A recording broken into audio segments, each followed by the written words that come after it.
지금은 소중한 것들을 다 빼앗겨가는 시대다라고 얘기를 할 수가 있습니다. 사람의 욕심에는 얼만큼 대단할까? 사람들이 가지고 있는 욕심 안에는 그 생각과 행동에서 따르게 됩니다. 욕심이 많기 때문에 무엇이든지 남하고 함께 공유하는 걸 싫어합니다. 그리고 내 소유 하나로 인하여 쾌락을 느끼는 거예요. 만족하는 거죠. 그래서 그 욕심은 더 많이 가지고 싶어 하기 때문에 소유를 점점 더 늘려야 되기 때문에 결국 개걸스럽게 탐욕스러움이 커져가는 것을 절제하기는 매우 어렵습니다.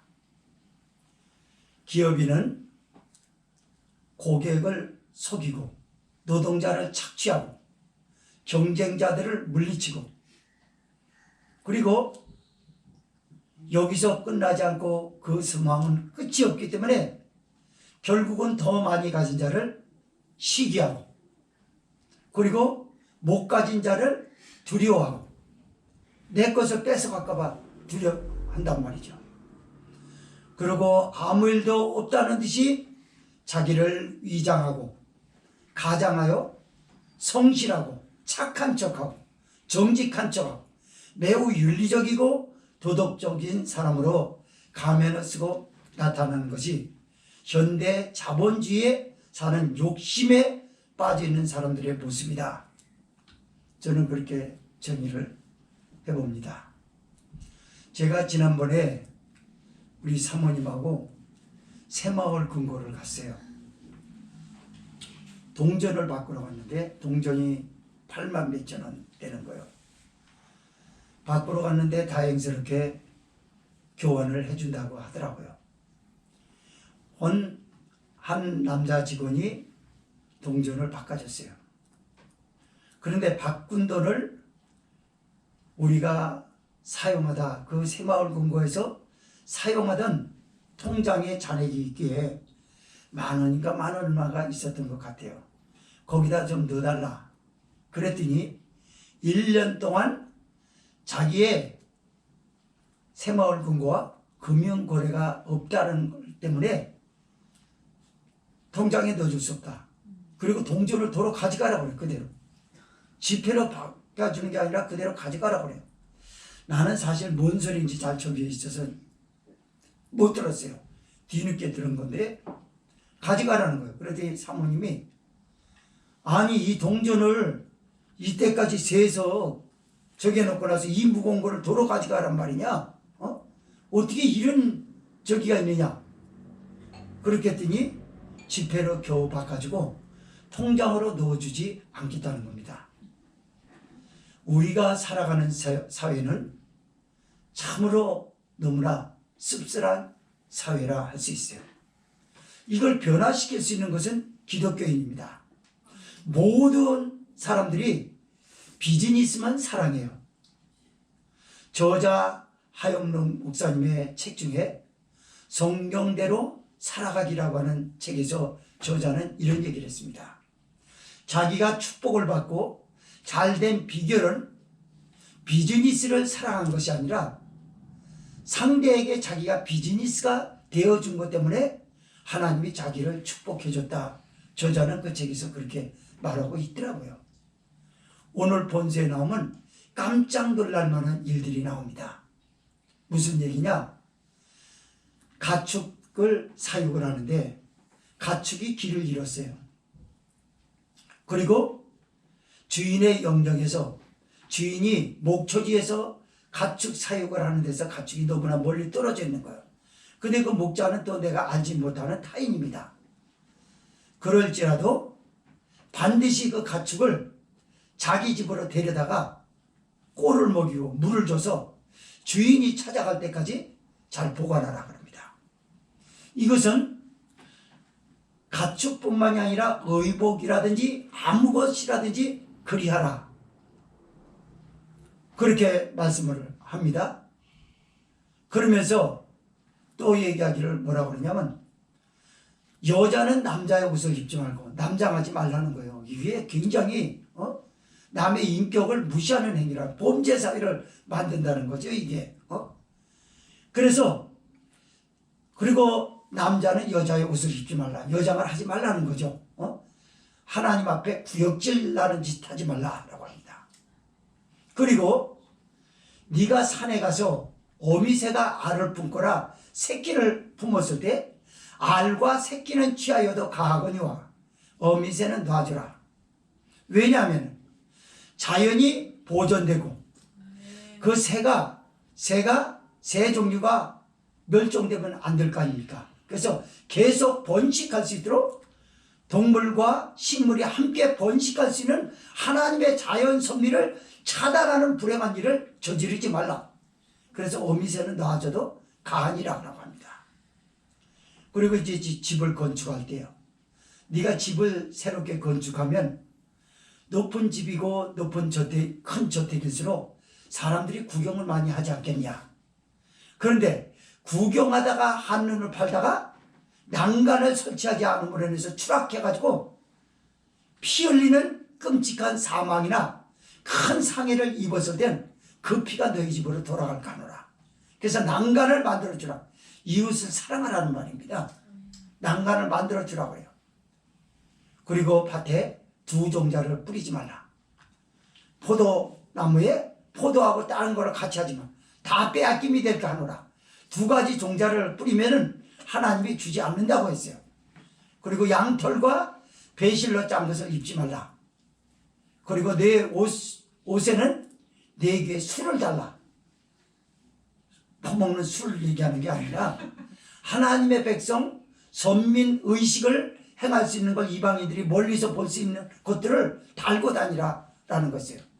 이런 전체적인 배경과 내용을 통해서 소중한 것들이 사라져가는 이 사회에서 도대체 말하고 있는 성경에서 말하는 소중한 것은 무엇인가라고 하는 것을 말씀을 두 가지로 나눠서 보겠습니다. 첫째로 1절에서 5절은 이웃에 대한 사랑과 배려를 말씀하고 있고요. 6절에서 12절은 계속된 이웃 및 자연에 대한 사랑과 구별된 신앙인의 모습을 여기서 강조하고 있는 말씀입니다. 1절에서 5절 읽습니다. 시작. 내 형제의 위하에 기리는 것을 보거든 못 본 채 하지 말고 너는 반드시 끌어다가 내 형제에게 돌릴 것이요 내 형제가 내게서 멀거나 내가 혹 그를 알지 못하거든 그 짐승을 내 집으로 끌고 와서 내 형제가 찾기까지 내게 두었다가 그에게 돌릴지니 낙이라도 그리하고 의복이라도 그리하고 무릇 형제의 일은 아무 것이든지 내가 없거든 다 그리하고 못 본 채 하지 말 것이고 내 형제의 낙이나 소가 길에 넘어진 것을 보거든 못 본 채 하지 말고 너는 반드시 형제를 도와서 그것을 일으킬지니라. 여자는 남자의 의복을 입지 말 것이요 남자는 여자의 의복을 입지 말 것이라. 이같이 하는 자는 내 하나님 여호와께 가증한 자니라. 아멘.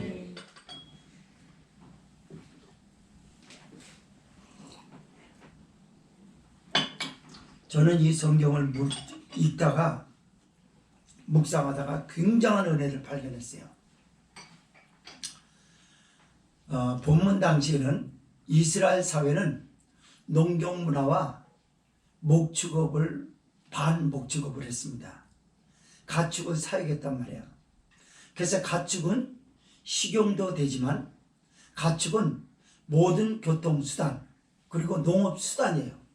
연장을 이용해서 밭을 갈 때 반드시 가축이 있어야 되거든요. 그래서 가축은 큰 재산입니다. 그런데 이 방목 사회에서는 자주자주 가축을 도둑질하는 일들이 있었어요. 너무 많은 가축을 가지고 있을 때 일일이 다 헤아릴 수 없기 때문에 사람을 시켜서 가축을 도둑질했습니다. 주인이 보지 못하는 시선에서 멀어진 곳에서 그렇게 훔쳐갔어요. 이것이 팔레스타인 지역의 지경의 한 사회적 통념이요 배경이었습니다. 그런데 적과 꿀이 흐르는 가나안 땅에 들어간 믿음의 백성, 선민들은 이방인들과 같이 그렇게 살지 말라는 것입니다. 기르는 양을 내가 보거든 못 번치하지 말 것이요 라고 합니다. 그리고 내 형제에게 이것을 찾아주라는 거예요. 못 번치하지 말라라고 하는 것은 무슨 말일까요? 무관심하지 말라는 겁니다. 우리가요 이웃을 사랑한다든가 누구를 진정으로 사랑해도 제일 먼저 사랑은 한 번에 되지 않아요. 관심이라는 게 있어야 돼요. 관심을 가져줄 때 관심이 발전을 해가지고 상대를 배려하게 되고 더 나아가서 사랑을 하게 되는 단계까지 간다는 게 오늘 말씀을 해서 가르치고자 하는 겁니다. 우리 사회는 언제부턴가 남의 휴대폰을 길에 떨어졌다고 돈이 떨어졌다고 가져가지 말도록 법으로 이걸 제도화해 버렸어요. 그 전까지만 해도 다 가져갔습니다. 그러나 법으로도 세상 법으로도 이 사회에 불행을 막아줄 수 없는 것들은 무엇이냐면 그렇게 법으로 제도화하니까 이제는 사기를 치는 거예요. 칼을 가지고 강도짓을 하는 겁니다. 그러니까 작은 것을 막으려고 그러다가 큰 것을 터뜨리게 하는 구멍이 내버린 거예요. 이것이 이방사회의 법전입니다. 이 당시에 신명기 때는요 이시타 눈이라고 하는 법전이 있었고 함무라비 법전이 있었고 그리고 우르 남무라고 하는 법전이 있었어요. 이런 법전들은 상당히 오래된 법전으로 그 사회의 법이었거든요. 그런데 그거는 사람을 방치하고 귀족들에겐 권리를 주고 평민들에게는 평범하게 하고 노예들에게는 아무 권리를 주장하지 못하게 만드는 끔찍한 일들을 만들었기 때문에 이웃이 항상 불행했어요. 가진 자가 되지 못했다, 배우지 못한 것 때문에 불행하여 귀족이 되지 못했다는 것 때문에 하나님이 그를 창조한 사실을 까맣게 잊어버리고 태어난 자체를 불행하게 여기는 거예요. 내가 노예로 태어났기 때문에 불행하고 평민으로 태어났기 때문에 귀족이 될 수 없고 내가 귀족으로 태어났기 때문에 아무렇게나 해도 된다라고 하는 잘못된 남용 권리가 그 사회를 불행하게 만들고 있습니다. 그러나 이때 하나님이 택한 백성에게 줘서 법전으로 율법이라는 걸 딱 줬어요. 이 율법이 삽시간에 퍼지자마자 함무라비의 법전, 가장 무게가 있고 중심이 있다는 법전이 사라지고 이시타 눈이라고 하는 법전이 사라지고 우르 남무라고 하는 법전이 사라져서 모든 법전은 사라졌어요. 왜냐하면 하나님의 율법이 가장 이웃을 사랑하고 사람을 신뢰하고 존경하고 배려하는 법전이기 때문에 다른 것들 이방인들이 내놨던 법전들은 부끄러워서 그것이 사라진 것이거든요. 이렇게 위대한 법입니다. 이 법은 단순히 법이 아니라 예수님의 십자가 사랑입니다. 예수님이 오셔서 보여준 것은 무엇일까요? 관심이었어요. 예수님이 보여준 것은 뭐였을까요? 배려였습니다. 예수님이 보여주려고 하는 것은 뭐였어요? 대표기도 하신 집사님처럼 죽을 수밖에 없는 죄인들을 그냥 방치해두고 내버려두고 심판한 것이 아니라 그를 끌어안고 사랑하고 그를 살리기 위해서 자기 자신을 몸으로 대속 죽음으로 희생을 하신 분이에요. 이게 예수님이 보여주신 것이고 이 율법에서도 여전히 예수 그리스도 십자가와 그분의 사랑, 그분이 보여줬던 삶의 발자취가 이 말씀 안에 들어있는 줄 믿으시기 바랍니다. 물건을 훔치지 못하게 하고 가져가지 못하게 법으로 만들어 놓으니까 이 훔쳐가는 거 대범하게 불을 질러서 훔쳐가고 칼로 상대를 위협해서 훔쳐가고 다 도둑질하는 거예요. 세상 법으로 아무리 잘 교화하려고 해보십시오. 사람을 검은 머리 짐승을 교화시킬 수 있는 법점은 이 세상에 없어요. 딱 하나, 하나님의 법. 아멘. 예수님의 십자가 사랑으로만 가능한 줄 믿으십니다. 그러면서 더 나아가서 말씀합니다. 네가 길 잃은 양을 보거든. 저 양뿐만이 아니라 모든 가축들이 사육장에서 멀리 떨어져 있을 때라는 거예요. 멀리 떨어져 있을 때 그때는 도둑질한 게 아니라 주인도 못 찾은 곳에 길을 잃어버렸어요. 잃어버렸으면 가져가거든요. 근데 가져가지 말라고 합니다. 가져가지 말라는 것뿐만 아니라 그 사람이 너와 아무런 관계가 없는 낯선 사람이라 할지라도 그 가축을 끌어다가 집으로 가져가라는 거예요. 그리고 네 가축처럼 그거를 먹이고 물을 먹이고 풀을 먹이라. 그리고 그 형제가 찾아와가지고 그렇게 찾아갈 때까지 사육을 하라는 거예요. 가축 사육을. 여러분 이 말씀에서 여러분 느끼는 바가 없습니까? 찾아가는 사람 얼마나 감동스럽겠습니까? 가축이요 대체적으로 목자의 손에서 떨어져 나가면요 이렇게 부실해진답니다. 자기 주인에게 못 있으면요 가축도 불안해요. 그리고 더군다나 주인이 안 끌어주면 물 먹는 것도 안 되고 풀 먹는 것도 안 되고 그리고 늑대에 밥이 되고 이러지 않습니까? 그래서 가축은 주인이 떨어진 걸 가장 두려워하거든요. 그런데 낯선 주인인데 가축의 상상을 초월하는 거죠. 물을 갖다 줘요. 먹을 걸 줘요. 그리고 두려워 떠는 것 같은 동물에게 쓰다듬어 주는 거예요. 가축들 여러분 쓰다듬어 주는 거 봤죠? 말도 말 갈게 이렇게 쓰다듬어 주면서 탁 터쳐주면서 아 이놈 착하다 이러고 하면요 좋아해요. 가축도 그렇거든요. 그렇게 하라는 겁니다. 그랬을 때 이방인들이 낯선 이방인이 소식을 듣고 누구 집안에 당신 가축을 가지고 있다고 하더라. 오늘날로 말하자면 여기저기 전봇대에 붙인 거죠. 전단지를 찾아가라고 할 정도로 말 입소문을 타고 누구네 가축을 보관하고 있으니까 이런 거 알면은 좀 얘기해달라. 이게 퍼지는 거예요. 그때 믿음의 사람의 가정에 이방인이 찾아와서 감동을 하는 겁니다. 단순히 잃어버렸던 자기 가축을 찾아가는 게 아니라 자기가 먹일 때처럼 똑같이 살지고 그리고 가축이 불안해하지 않고 안정되게 있는 것을 보고 어떻게 이런 삶을 살 수 있었고 이런 고마운 일을 할 수 있었겠냐 라고 그가 물으면 우리는 하나님의 백성입니다. 아멘. 믿음의 백성이에요. 아멘. 그렇기 때문에 이걸 할 수가 있어요. 아 원래 하나님은 그런 하나님이신가요? 네 그렇습니다. 하나님은 눈에 보이지 않습니다.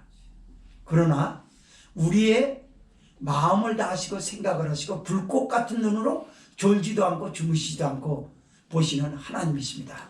그래서 하나님이 두렵기 때문에 우리는 함부로 할 수 없고 하나님을 사랑하고 하나님의 택한 백성 선비는 이와 같이 살라고 하는 걸 하나님으로부터 배웠어요. 아멘. 그때 이방인이 뭘 느끼겠어요?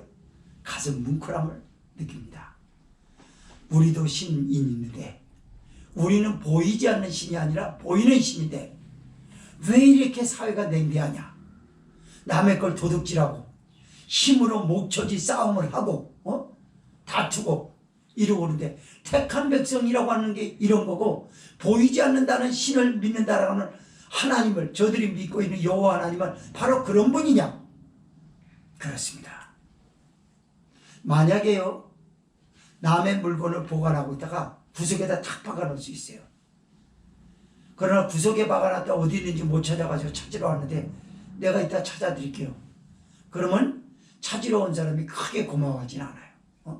그러나 잘 보관하고 휴대폰도 깨끗이 닦아서 그냥 물티슈로 싹싹 닦아가지고 깨끗이 빛나게 하고 있다가 탁 보여주면 이거 내가 손등 묶고 이랬던 건데 깨끗한데 그 집에 그러다가 가져가면서 고맙습니다 하다가 예수님 성화를 본다든지 아니면 믿음의 사람으로 자기는 표시하기 위해서 십자가 목걸이를 했다든지 뭐 남다른 게 보일 거라 그 말이에요. 그러면 메시지가 이거보다 대단한 메시지가 없죠. 아 저렇구나. 교회 다니는 사람이 저래. 아 나 교회 다니는 사람 다 사기꾼인 줄 알았는데 그것만은 아니래. 이게 저와 여러분이 해야 할 사명인지 믿으시기 바랍니다. 우리 이웃은 여기에 대해서 목말라 있어요. 그뿐만이 아니라 소나 나귀가 길에 넘어진 것을 보면 못 본 채 하지 말라. 소하고 나귀는요, 옆으로 자빠지면 못 일어나요. 소와 나귀와 말은요, 누울 때 항상 무릎을 꿇고 누워 있어요. 아니면은 새끼를 낳거나 그러면 암소가 이쪽 다리 발하고 이쪽은 앞으로 저기 하되 다리를 옆쪽으로 힘들 때는 이렇게 뻗을 수는 있어요. 그러나 옆으로는 못 넣습니다. 옆으로 놓으면 일어나질 못해요. 그리고 주인 혼자 힘에 버거워서 무거워서 그거 못 일으킵니다. 일으키려고 그러다 자기도 깔려버려요, 그 밑으로. 그래가지고 못 일으키거든요. 그때 혼자 기를 쓰고 가축을 일으키려고 그러는데 보고 나서 내 거 아닌데 뭐 그 사회가 그랬다고요. 이방인의 사회가. 내 거 아닌데 그러면 그 사람을 도울 수 있는 건 뭘까요? 조건이 있어요. 조건이. 달라는 거 반. 나귀 값이 500만 원이 250달러. 아니면 30%라도 달라. 이런 조건부를 가지고서 일으켰다고 그래요. 가축을. 근데 하나님의 백성은 부르지도 않았는데 30% 드릴게요. 여기 오세요. 라고 얘기를 하지 않았는데도 달려가는 거 내일처럼. 와가지고 막 힘을 쓰고 자기 소리처럼 막 일으켜줘요. 가축을 일으키는 거예요. 그래서 고맙습니다. 아니 어째 이런 일이 있어요. 30% 제가 저기 드릴게요. 아닙니다. 아니 다들 더 달라고 그러고 그러는데 어떻게 아니라고 그래요? 우리 하나님의 백성이에요. 이 배려와 따뜻한 사랑은 이방인들이 당초에 경험하지 못한 놀라운 그리스도의 사랑입니다. 오늘 우리가 살아가는 사회에 가장 필요시 되는 건 뭘까요? 하나님의 백성이 이웃에 대하여 최대한 어떤 관심과 배려 그리고 이웃 사랑이 뭐냐라고 하는 것을 보여줘야 하는 겁니다. 우리는 이웃을 사랑하는 방식을 꼭 무슨 사랑이라는 한 표현으로서 저기 하는 게 아니에요. 가장 작은 일부터 사랑하고 남의 집에 쓰레기가 있다 하더라도 내 집 쓰레기처럼 줄 아는 모습. 남이 물건을 떨어뜨리고 왔으면 여기 이거요. 이런 모습. 이런 작은 관심 하나부터 이 사람의 인격에 자리 잡게 되는 것이고 이 삶이 남에게 상대가 신뢰할 수 있는 배려심을 보이게 되는 것. 그렇게 하고 그 절정인 사랑을 하게 되는 줄 믿으시기 바랍니다.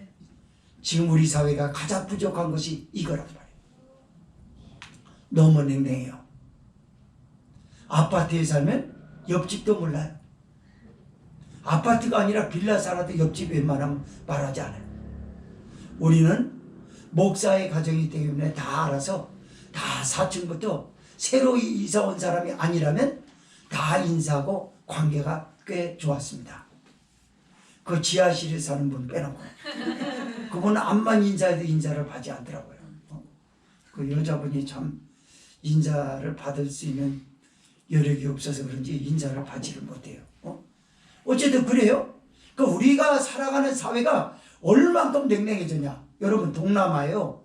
못 사는 사회 보면 가족 단위끼리 모여가지고요. 사회 단위끼리 부족 단위끼리 모여가지고요.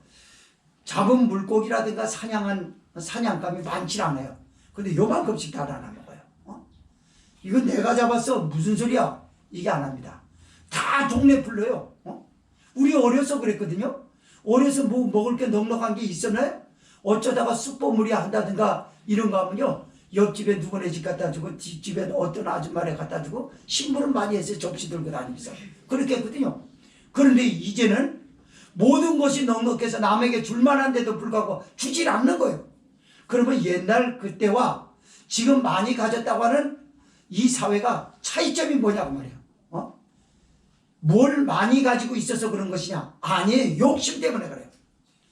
지나친 욕심이 남한테 냉대함을 보이고 무관심해버리고 독거노인도 무관심하고 쓰러져서 길에서 펄떡거리는 사람도 무관심하고 내 일이 아니면 내 가족이 아니면 상관이 없다라고 하는 이 잘못된 무관심이 상대의 배려심도 없고 사랑이 없어 결국 흉기를 들어야 남의 도움을 받는 처지가 돼버린 악당들의 그릇된 생각을 키우고 있어요. 성도 여러분, 복음이 얼만큼 대단한 줄 알아요? 이 구약 성경을요, 구약 액면 그대로 그리스도의 사랑으로 맞추지 못하면 이건 복음이라 할 수 없어요. 그러나 이것은 십자가의 복음입니다. 모든 성경은 예수님 이야기예요. 우리 하나님이 얼만큼 사랑하셨냐? 그 하나님이 눈에 좀 보였으면 좋겠다? 인류가 그렇게 생각했어요. 그래서 보이는 하나님이 누구냐면 예수님이십니다. 그래서 예수님을 이야기하려고 하는 게 이 성경이에요. 구약의 이방인들은 우상을 만들어 놓고 신을 보여야만이 믿을 수 있겠다는 거였습니다. 그러나 하나님의 백성들은 신을 만들지도 말고 그것들에게 절하지도 말라고 그랬거든요. 아예 하나님 보고 싶은데 우리가 언제까지 기다려야 됩니까? 조금 기다려라. 언제 오셨습니까? 2000년 전에 하나님은 보여주셨습니다. 하나님의 허락하기 전에 하나님의 얼굴을 보는 날은 정령 죽으리라 그랬어요. 모세라 할지라도 말입니다. 그러나 웬일인지 웬은인지 보이지 않던 하나님이 보이셨으니 바로 예수님이십니다. 예수님이 우리에게 보여주셨고 성령은 말씀이 육신이 돼서 오신 예수님을 날마다 보게 하는 줄 믿으시고 닮아가게 하는 줄 믿으십니다. 그러면서 또 한 가지 5절 말씀을 읽겠습니다. 시작. 여자는 남자의 의복을 입지 말 것이요 남자는 여자의 의복을 입지 말 것이라 이같이 하는 자는 미안한 여호와께 가증한 자니라. 여러분 무슨 말이냐면 이 말씀에는요 가정에서 아내가 또 여성들이 남자한테 사랑을 받는 꾸밈을 얘기를 합니다. 제일 먼저 일을 많이 하는 여성일수록 꾸미질 않아요. 잘. 그리고 그 직업에 따라서 덜 꾸미고 더 꾸미고 하는 그런 게 우리 사회에 있지 않습니까? 아주 상세하게 이걸 가르쳐 주는 겁니다. 보통 일 많이 하는 사람은 꾸미질 않거든요. 그런다고 해서 잘 사는 게 아니고 그럴수록 네가 더 깎인다 그 말입니다. 그래서 여자가 남자처럼 씩씩대고 이런 여성을 좋아하는 남자는 없어요. 여성은 여성 다음에 아름다움이라는 게 있습니다. 그걸 좋아하는 것이고 여성도 남자에게 여장을 하고 요거 바르고 돌아다니고 귀걸이하고 다 밥맛이지 않습니까? 죄송합니다만 밥맛 떨어진다고 그러잖아요. 저는 밥맛 떨어진 사람들 많이 봤어요. 이걸 달고 머리를 이거 저기 붙잡아 매고 허리춤까지 저기서 철렁철렁하고 왜 그렇게 하고 다니는지 모르겠어요. 그게 뭐가 좋은지. 그러나 성경은 만약에 여자가 남장을 하고 돌아다니고 남자가 여장을 하고 여자가 남장을 하고 돌아다니면 나는 구역질나서 못 보겠다 그래요. 여호와께 가증한 자니라라고 하는 것은 뭐냐면 구역질나서 못 보겠다는 거예요. 하나님으로부터 구역질나게 하면 그 사람 사랑 못 받습니다. 그렇습니다.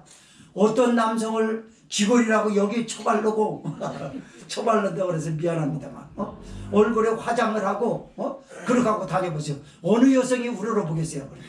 딱 밥맛이 떨어집니다. 여자도 마찬가지예요. 남자인지 여자인지 모르게 여성들이 그런 분들이 많아졌어요. 스포츠 머리를 깎아요. 스포츠 머리에서 조금 긴 머리라고 돌아다녀요. 웃으시는 분도 있고 막. 그래 그렇게 하고 돌아다닌단 말이에요. 그것도 그건데 추리닝도 남자 추리닝 입어 잠바도 남자 잠바 입고 다니면서 씩씩 다니면서 저 가까운 데 가서 라면 사가지고 뛰어가면서 확 지나가는 거야. 그러면 그 여자가 홍기에 찬 여자라면 남성들에게 자기를 관리함으로 인해서 반려자를 찾을 수 있는 유일한 기회를 놓치는 거 아니냐 그 말이에요. 뛰어다니는 것보다 급해도 사가지고 여성다움의 모습을 가지고 오면 실수도 없을 것이고 넘어질 일도 없을 것이고 그런데 그걸 스포츠 머리 깎고 그냥 바람을 가르면서 이따마는 잠바를 입고 풍기면서 남자 앞에 확 지나갔다가 언제 중매라도 한다든가 미팅 자리에서 만나면 바로 저 여자에서 나 싫어. 여러분 성경은요 얼마나 위대한 줄 아세요? 동성애를 여기 얘기한다는 거였습니다. 여기서 본절에서 말씀하신 하고자 하는 핵심은 뭐냐면 동성애가 왜 생기는지 알아요? 자꾸 여자가 남자처럼 하려다 보니까 자기가 남자인 줄 아는 거예요. 이 마귀가 그걸 잡죠. 그리고 이 남자도 마찬가지예요. 여성처럼 자기가 자꾸 저기 하면요, 이제는 남자들 대열에서 끼지 못합니다. 그럼 요즘 여러분 대부분 뉴스에서 저 언론 보도에서도 보지 않습니까?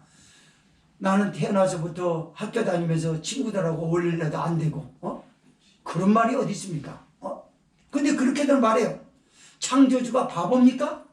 창조주가 몰라서 그 사람을 여성으로 만들어서 실수한 건가요? 아닙니다, 여러분. 여자는 여자고 남자는 남자요. 성을 바꾼다는 건 창조의 원리를 이거는 무시하는 행위예요. 거부하는 행위입니다. 그래서 하나님의 창조를 잘 보존하라는 겁니다. 네가 여성으로서 너를 잘 관리하면 너 인기 있고 사람들에게 인정받고, 그런데 왜 남자 옷을 입고 스포츠머리 갖고 씩씩대면서 다니냐? 나이가 먹어서 연세 드셔서 거동이 불편해가지고 남자 옷이 여성 옷보다 좀 편하다고 합니다. 움직이는데. 그러면 나 연세가 드셔서 그러면 그건 할 수 없어요. 그러나 홍기가 차고 이제 결혼해서 아이를 맡기려 하는 입장에서 아이에게 무슨 교육이 되겠냔 말이에요. 딸내미가 자기 엄마를 꼭 닮아서 추리닝 입고 뛰어들어다니까 발차기 하고 그냥 주먹으로 뭘 쳐가지고 저기 하고, 여성다움의 모습을 보이지 않는 거 아닙니까? 부모가. 그렇습니다. 우리 사회에 가장 끔찍한 건 뭐냐면 하나님이 구역질 난다고 그래요. 동성애. 나도 구역질 난다. 이게 유튜브로 나가면서 아마 무슨 비난이 있을지도 모르겠습니다만 저는 성경에 기록된 걸 얘기합니다. 동성애자들만 모여서 예배를 드린다? 그런 말이 어디 있습니까? 예배는 드리는 게 맞아요. 안 드리는 것보다 맞습니다. 그러나 끼리끼리가 어디 있습니까? 왜 하나님의 창조를 잘못됐다라고 비난한가요? 그 죄는 어떻게 감당하려고? 하나님은 완벽하신 분이에요. 아멘. 나를 만드신 하나님, 나를 최고의 권작품으로 만들었어요. 아멘.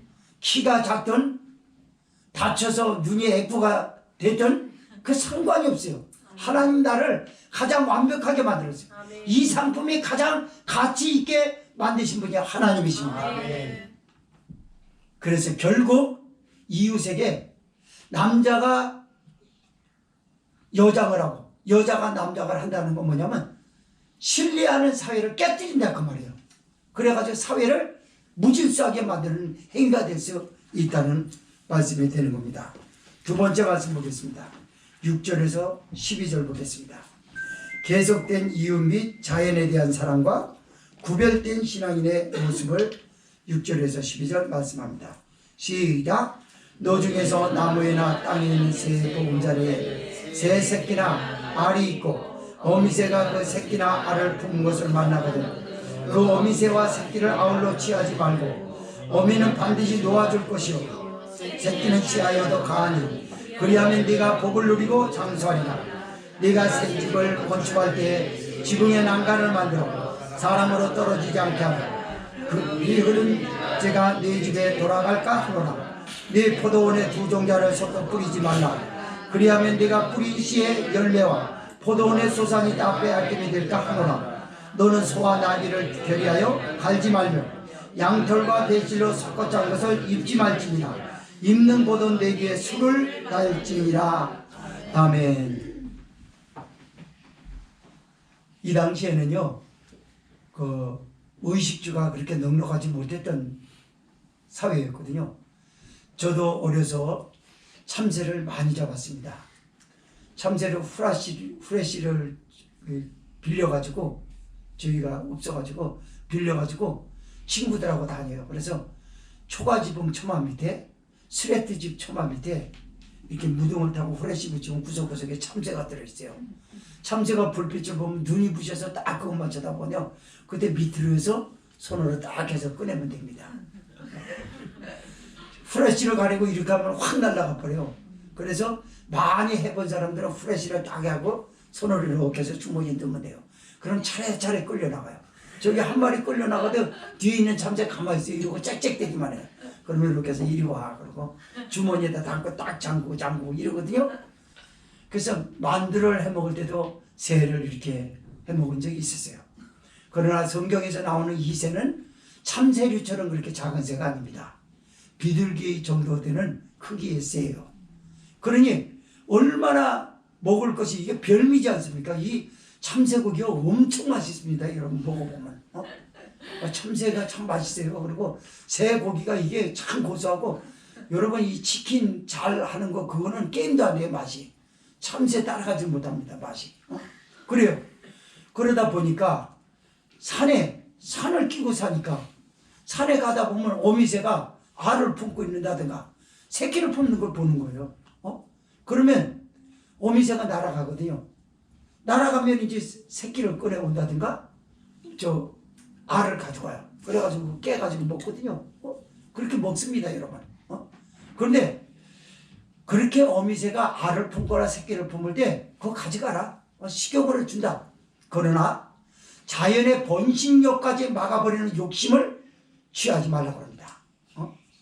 욕심을 내가지고 큰 새가 덩치 크니까 저걸 해가지고 만두 몇 개라도 먹고 배불리 먹어야 되겠다. 큰 새 어미새 잡아가 버리면 그 멸종되면은 그 새가 씨앗을 먹고 배설을 함으로 인해서 산에다가 들판에다가 식물을 번식시켜서 아름다운 정글을 울창하게 만들고 거기서 나오는 산소와 맑은 공기를 선사하는 그런 것들을 네가 다 잃어버리는 게 아니냐 그 말이에요. 지금 우리 사회는요 고급 오락이라고 그래가지고 스포츠라고 그래가지고 골프에 사람이 골프 정도는 배워야 사람다움이고 사회에서 인정받는 것으로 오픈하고 있어요. 사람들이 골프가 잘못됐다는 걸 말하려고 하는 건 아닙니다. 골프장을 지나치게 남용하는 거예요. 그래가지고 자연을 훼손합니다. 그러니까 식물이 멸종되고 동물들이 더 이상 이 땅에 살 곳이 없어요. 그래서 다른 데를 다 가버리는 거예요. 그러면 동물이 그 새들이 먹고서 씨앗을 먹고 배설함으로 인해서 다른 들풀들이 자라나고 식물들이 자라나서 우거진 숲을 이루어서 우리에게 맑은 공기를 주는 좋은 산소를 줄 수 있는 것을 스스로 포기하는 거 아니냐. 산불 자주 나지 않습니까? 하나님의 경고예요. 왜 그러는 거냐. 너 아예 다 밀어버리지 그러냐. 아예 산 없이 살아보지.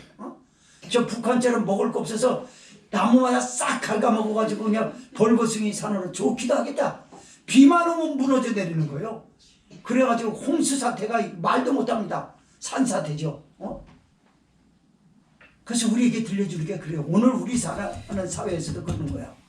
야, 네가 자연을 얼만큼 보존하고 이것을 사랑해야 되는가라고 하는 것을. 그래서 믿음의 사람은요 가가지고 풀 같은 거 발길을 차거나 뭐 나무 저기 하거나 저기 하고 꽃 같은 거 애들 보면서 너 좋아하지? 갖다 꽂아주는 건 그건 매우 교육적이지 않아요. 아이들에겐 여러분 가끔 가다가 사람이 관리하는 꽃들은 거기다 썼어요. 저는 만지면 싫어해요. 그런 그 표어를 붙였어요. 그래가지고 애들한테 못 만지게 합니다. 구경만 해주세요 라고 한다든지 그런 게 쓰여져 있거든요. 그건 참 좋은 교육이에요. 그거는 사람이 직접 관리할 때뿐만이 아니라 자연에 가서도 보여줘야 되는 거예요. 그게 아이들의 교양이 되는 거고 그 사람의 인격이 되는 것이고 생명을 존중하고 배려하는 사람이 돼서 결국 이웃에 대해서 관심을 가지고 사랑을 할 수 있는 사람으로 우리를 충분하게 성장시켜 줄 수 있는 밑거름이 되는 줄 믿으시기 바랍니다. 그래요. 그 다음엔 뭐라고 말하냐면 새 집을 건축할 때를 말합니다. 앞서 잠깐 말씀을 드렸습니다. 팔레스타인 지역 특히 이스라엘 집은요 전쟁을 목적으로 해서 집을 만들었기 때문에 집이 조그만 집이 없다고 합니다. 웬만하면 다 커요. 그리고 지붕 위가 완전히 운동장 같아요. 평평하게 그렇게 만들었어요. 그런데 난간을 이 법을 만들기 전에는 난간이 없었어요. 그리고 집 높이가 얕질 않거든요. 우리 지금 2층, 3층 그런 게 아니거든요. 그보다 훨씬 높아요. 거기에 숨어서 들어가야 되고 곳간마다 저기 드리는 게 있어요. 곡식을 드려야 되고 땔감을 넣어야 되고 뭐 이런 게 다 있거든요. 저 동물을 사육할 수 있는 외양간을 만들고 하는 게 다 있었기 때문에 집이 높았다고 그래요. 상당히. 그런데 새 집을 줬어요. 다들 구경하러 오거든요. 이웃이기 때문에. 야 여기 멋있다 저기 멋있다 다 여기저기서 난간을 만들지 않아서 추락해서 떨어져서 큰 상해를 입거나 피 흘려서 사람을 죽인다면 그거 사회의 법으로는 걸리지 않더라도 네 집에 그게 돌아가리라. 왜냐? 네가 지금까지 이웃에 대한 관심과 배려와 사랑에 대해서 배웠는데도 불구하고 그 무관심함으로 인해서 다른 사람을 네 집에 놀러와서 죽이게 만든 거 아니냐? 그래서 내 피가 내 머리로 돌아가리라 그러지 않습니까? 여러분 그 피가 내 머리로 돌아간다는 건 저주받으라는 얘기입니다. 하나님이. 왜 하나님이 그러면서까지 하는가요? 이웃과의 끈끈한 사랑을 말하는 거예요. 내 이웃을 내 몸과 같이 사랑하라는 말인 줄 믿으시기 바랍니다. 그리고 밭에 두 종자를 뿌리지 말라고 합니다. 여기 9절의 말씀에 보니까 네 포도원에 두 종자를 섞어 뿌리지 말라. 그리하면 네가 뿌린 씨에 열매와 포도원의 소산이 다 빼앗김이 될까 하노라. 우리 사회뿐만이 아니라 농업이 발전하면서 자주 하는 건 뭐냐면 젖붙임이라는 게 있어요. 이 종자와 저 종자를 교배해서 젖붙입니다. 젖붙여가지고 만들어내서 맛을 많이 나게 하잖아요. 병은 거기서 왔습니다. 과일은 액면 그대로 만들었을 때 땅의 과실은 액면 그대로 땅이 산물을 내어줄 때 그대로 받아야지. 인간적인 방법으로 더 맛을 나게 만들고 주사를 놔가지고 뭐 설탕 주사를 놔가지고 달콤하게 만들고 그러면 사람이 그래서 먹고 자꾸 병이 생기는 거예요, 여러분. 그래서 성경이 뭐라 그러냐면 하나님의 애시당초 그랬어요. 두 가지 뿌리지 말라고. 얻을 게 없다 그럽니다. 아, 왜 두 가지, 세 가지 뿌려도 잘 얻는데? 잘 얻는 게 아니지. 네가 평생 살면서 7, 80평생 동안 살면서 병을 너뿐만 아니라 네 가족, 네 지인, 주변의 모든 사람 병을 앓게 하여 불행하게 사는. 여러분 사람이요 자꾸 약을 먹고 병원에 다니잖아요. 그 자체가 불행한 거예요. 생명이 단축됩니다. 단축되는 것뿐만이 아니죠. 그것처럼 불행한 게 어디 있어요. 병원에 검사 날짜 하나 받아가지고 오랜만에 건강검진 받으면 왜 이렇게 빨리 오나. 3년 뭐 이렇게 있다가 받는 건데도 빨리 온다고 생각하거든요. 근데 일주일 있다 약 타러 와라, 약 먹어라. 얼마나 많습니까? 하나님의 말을 듣지 않는 거예요. 그래서 순수하게 창조주 하나님이 먹으라고 한 방식대로 농사 지은 게 없어요, 지금은. 그래서 먹기만 하면 병이 발생을 하는 거예요. 그래서 믿음의 사람 중에 농사꾼이 유튜브로 이 설교를 듣는다면 여러분은 돈 벌려고 하는데 저기 하지 말고 이웃의 생명을 더 살리고 연장해 주는데 더 좋은 식품을 만드시기 바래요. 그것이 복음이 되는 거예요. 그래서 예수님을 믿는 사람, 하나님의 사람들은 다 이렇게 산다라고 하는 것을 그 사람의 농사 하나로 충분히 보여줄 수 있고 이웃에게 감동을 줘서 교회에 대해서 그릇된 눈으로 보고 교회에 대해서 잘못된 판단을 하고 있는 사람으로 인해서 오해를 풀어줄 수 있고 그 사람도 예수님을 믿게 하는 그런 기초가 될 줄 믿습니다. 자, 그 다음에 10절에 보니까 너는 소와 나귀를 결의하여 갈지 말며 라고 합니다. 여러분 밭을 가는데 우리 소는 있는데 소 2마리가 안 돼. 낙이 저기 있는 거라도 해야 되겠다. 여러분 나귀하고 소는 키 차이가 엄청나요. 그리고 보폭 차이가 많이 나요. 소는 뚜벅뚜벅이라고 들었어. 소 보고 쫄랑쫄랑 이렇게는 안 하죠. 강아지 보고 쫄랑쫄랑하지 소 보고 쫄랑쫄랑이라고는 안 해요. 뚜벅뚜벅 하거든요. 이게 콤파스가 길다고요. 소는. 나귀는 짧아가지고 요러고 가거든요. 그리고 어깨 높이 차이도 있죠. 힘 차이도 있어요. 그러면 둘이 바꿔면은 그게 맞겠냐고 말이에요. 연장이 바꿔는 사람이 이걸 잡은 걸 잡았을 때 소 2마리가 어깨가 비스도 많이 맞고 힘도 맞고 보폭이 맞고 속도가 맞았을 때 이게 바꿔는 게 좋지. 이 비틀어지면요 이 연장도 이렇게 돌아갑니다. 그리고 옆으로 돌아가요. 그러면 다리 다쳐요. 옆으로 나가가지고 속도도 틀리죠. 힘도 틀리죠. 하나님이 왜 이렇게 하는가요? 왜 이걸 생활에서 얘기할까요? 거기서 영적인 걸 발견하게 하라고 합니다. 너 교회 일꾼을 쓰면 일 잘하는 소 같은 사람하고 이제 일할 줄 모르는 덤벙덤벙대는 쫄랑이같이 덤벙덤벙하고 고집은 또 세가지고 말 안 듣는 사람하고 같이 중보자를 만들지 말라는 거예요. 교회 시끄러집니다. 여기서 그걸 얘기해요. 소하고 나귀 같은 사람이 있대요. 근데 나귀는 나귀끼리 해야 되고 소는 소에게 붙여야지. 다 중보자가 될 것이다. 동역자가 될 것이다. 천만에요. 높이 차이가 틀려. 생각하는 게 틀리다고. 교회를 생각하고 하나님을 생각하는 게 틀려 그 사람하고. 그뿐만이 아니에요. 일하는 속도도 틀립니다. 일하는 속도. 나귀는 성질이 급해가지고 빨리 가야 되거든요. 소는 뚜벅뚜벅 가야 돼요. 속도가 밭을 가는 거 달리기를 12초대로 해가지고 밭을 어떻게 갑니까? 그 죽는 거예요. 동물도 죽고 밭 가는 사람도 죽어요. 자기만 죽어요. 남의 옆에 있는 밭에 거기 가서 다 죽이죠. 사람. 그렇게 못해요. 속도라는 게 있어요. 힘이라는 게 있어요. 나귀가 아무리 힘 좋다 할지라도 소처럼 꾸준하게 그렇게 끌 수 있는 힘은 없습니다. 그래요. 너희 교회 안에 그렇다나. 나귀 같은 사람, 배워야 되는 사람, 고집은 또 일은 못하는 사람들이 또 고집은 세거든요.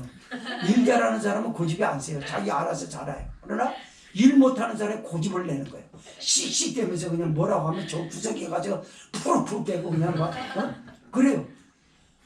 우리 교회는 어디 가서 푸르푸르 대냐면 저 주방에 가서 푸르푸르 대. 저 주방을 이제 없애버리든가 문을 닫아버리든가 저기지. 주방에 들어가지 마세요. 내가 제발 부탁하는데 커피도 이제 내놓고 저기 하세요. 가운데 가세요.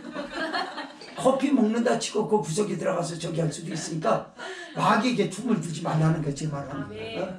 그래서 오픈되어지는 게 좋지 몰래는 나쁜 거예요. 몰래 가서 돈 좀 꺼줘. 몰래 가서 뭐 좀 해줘. 저기가 주방이 딱 그런 짓을 해요. 그러니까 앞으로 커피는 저 가운데다 해놔요. 높이 해놔 또. 밑으로 해서 딴짓 할지 모르니까 그냥 높이 해놔. 다 사람들이 보겠고. 그런 거 참 좋은 것 같습니다. 그 다음에 뭐냐면 양털과 배실을 짠 것을 입지 말라는 거예요. 이거 잘 들어야 돼요. 양털과 배실의 특징이 뭐냐?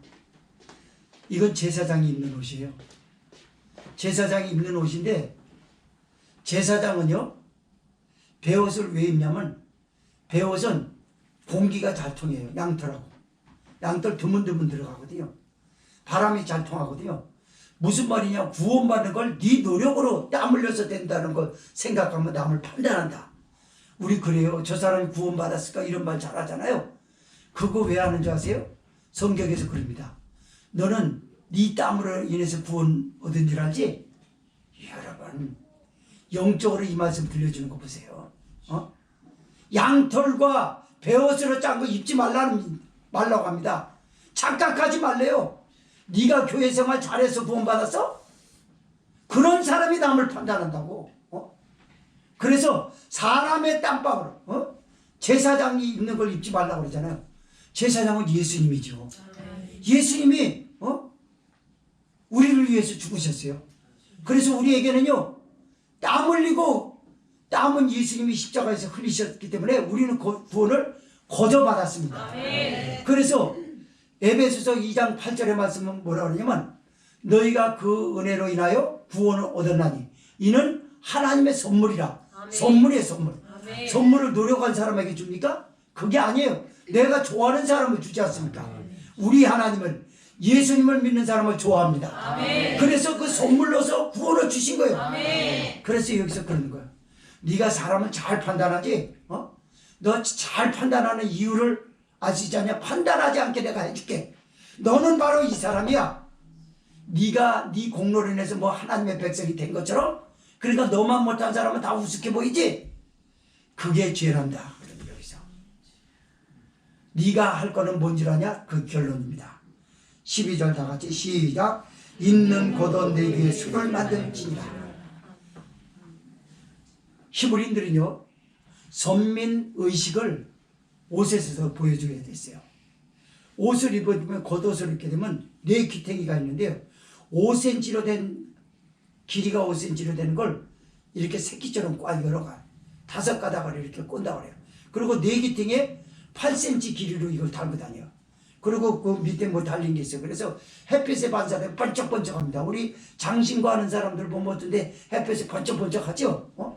저기 목걸이 뒤에서 번쩍거리는 것처럼 번쩍된다 그 말이에요. 그런 것처럼 이방인들에게 그걸 보여주라는 거예요. 누구냐? 하나님의 백성이라는 거예요. 그러면 구약에서 그렇게 배워줬으면 성령은 오늘 이 말씀을 듣는 저와 여러분에게 뭐라 그럴까? 너 감동을 주는 이방인, 아까 감동을 주는 얘기했죠? 이웃에게 관심을 가져주고 배려하고 사랑해주는 걸 다 봤습니다. 말씀을 들었어요? 그 사람이 나다라고 하는 것을 보여주라는 거예요. 우리가 보여줄 수 있는 건 누구입니까? 예수님입니다. 예수님이 나와 함께 계시다는 사실을 성령으로 해서 번쩍거린단 말이에요. 사람들이. 나는 하나님의 백성이야. 술 한잔 하지 그래. 아니야, 자네나 마시게. 내가 술자석에는 함께 있으되 술은 자네나 마시게. 아, 술 먹으면 되겠어. 담배 한 대 피지 그래. 이렇게 하지 말고 담배 이 사람아 몸에 좋지도 않은데 그거 되는가? 그럼 왜 믿음의 사람들은 그걸 안 먹어? 아니, 성령이 내 안에 계신데 성령이 계신 자리에 담배 연기를 갖다 붓고 술을 갖다 보면 그 말이 돼? 이 얘기를 해가지고 담배 끊는 사람이 있대요. 우리 그 노예 목사님이 그러더라고요. 성도분 한 분이 60 몇 살 됐는데 담배 꼴초 술 꼴초를 교회 다니면서, 그래서 어느 날 목사님 말씀 안 하다가 몇 년 만에 이야기를 내놨대요. 집사님, 제가 꼭 드릴 말씀이 있습니다. 예, 목사님 말씀하시죠. 집사님 속에 누가 계십니까? 성령님이 그러더라고. 그런데 성령님은 거룩한 이신 분인데 거기에 담배 연기를 갖다 들어붓고 술을 갖다 붓는다면 그 말이 됩니까? 그러니까 가만히 들여 말 안 하고, 그런데 슬그머니 일어나더래. 일어나더니 그 다음부터 아내 권사님이 그러더래요. 술 먹으면 내가 사람이 아니다 그러더래요. 나 그거 몰랐네. 성령이 내 안에 계신데 갖다가 술을 갖다 들여봐 성령님에게 술 취하게 만들고 담배 해가지고 니 꽂히는 성령님에게 다 갖다 붓고 이런 사람이었네. 그래서 회개를 하고 다시는 안 하더래요. 초신자가 그러는데 믿음 생활을 얼마 하지 않았는데도 그러는데 믿음 생활하면서도 아직도 그런다? 회개하세요. 성령이 지금 회개하라는 겁니다. 이게 무슨 소리인지 잘 들으라 그런 거예요. 네가 이방인들 앞에 가면서 예수님을 보여줘야 하고 거룩한 성령으로 번쩍거려야 되는데 같이 가서 술을 먹고 같이 가서 담배 피고 같이 가서 노름하고 그게 뭐하는 짓이냐. 말씀을 정리하면서 결론을 맺습니다. 성도 여러분, 앞서 말씀을 드렸던 것처럼 우리 사회는 모든 소중한 것들이 사라져가는 사회다 말씀드렸어요. 사람에 대해서 관심을 가져야 되는데 사람은 관심 안 가져요. 돈에 관심. 사람에 대해서 배려하면 충분히 그 도덕적 의로 사람들은 감동을 받을 텐데 돈에게만 배려해요. 사람을 사랑해야 되는데 돈을 사랑하는 거예요. 그래가지고 이 사회가 이렇게 냉랭해졌으니 이 사회를 누가 바꾸겠느냐? 예수님을 만난 저와 여러분이 바꿔야 되는 겁니다. 큰 일부터 하려고 하지 마세요. 작은 일부터 해요. 그래서 남의 것을 소중히 여기고 남을 신뢰하게 만들고 하다못해 교통 지하철이나 버스를 이용하면서도 그런 거예요. 나보다 더 힘들어 보이는 사람을 안 치고 어느 날 그 사람을 교회에서 만났다 그러면 이것처럼 큰 감동이 어디 있겠어요. 이런 냉랭해진 사회에 예수님의 이름으로 관심을 가지고 배려해주며 그리스도의 참사랑을 보여주면서 내 이웃을 내 몸과 같이 사랑하라 한 하나님이 그토록 계명으로 말씀하신 낙원으로 만드는데 힘쓰는 저와 여러분이 되어야 될 줄 믿습니다. 동성으로 기도합시다.